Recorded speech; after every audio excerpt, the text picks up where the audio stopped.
So challenging situations are where photographers are going to be tested the most. Rainy day photography is absolutely no different in that respect. Being able to work through some of these challenges and being able to be successful in your landscape photography, regardless of the weather, especially covering today on a rainy day, are probably going to help you get the best images that you possibly can out of these situations. So let's go take a few photos and I'll show you the what, why, and how for doing some rainy day photography.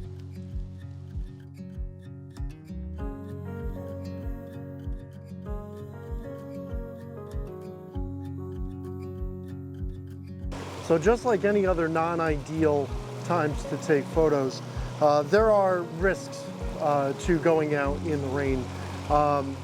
Today is not too bad. We have enough tree cover that is kind of reducing the amount of rain, but there is a certain amount of risk that comes with taking photos in the rain.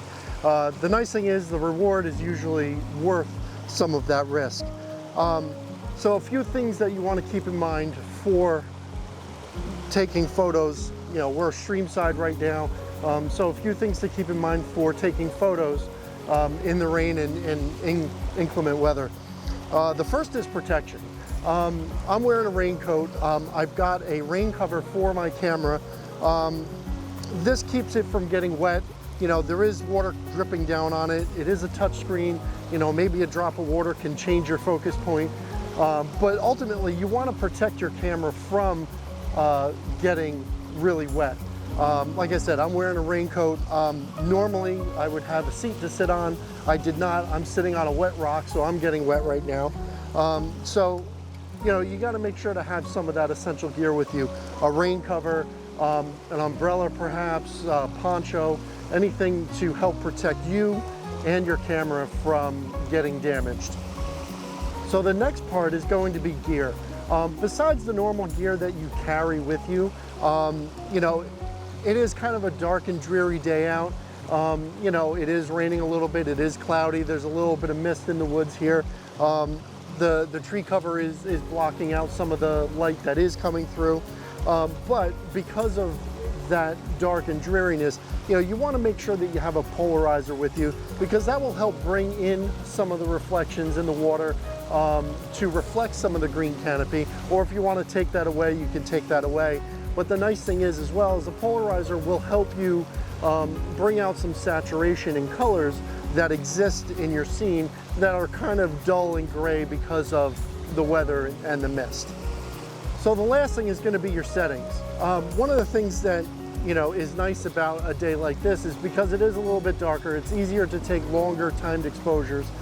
So you could do a few things with you. You can slow with your camera. You can slow your shutter down, do a time shot. You can get a cascade like this a little bit better, or if you're taking photos of flowers or leaves or sticks or anything that have those droplets, you could either freeze those droplets or catch them as they're dropping to help give you some crunch to your scene or give you a little bit of excitement in your scene with those droplets. Also, because it is darker, if you want to use a slightly higher ISO and perhaps shoot this as black and white, you can bring up your ISO and add a little bit of that noise that you do get with a higher ISO into your photo to help give you some of that old-time feeling, or a little bit of film grain to it, or maybe add to the drama or excitement of the scene with a little bit of film grain. So the last part of this is, what are you looking for?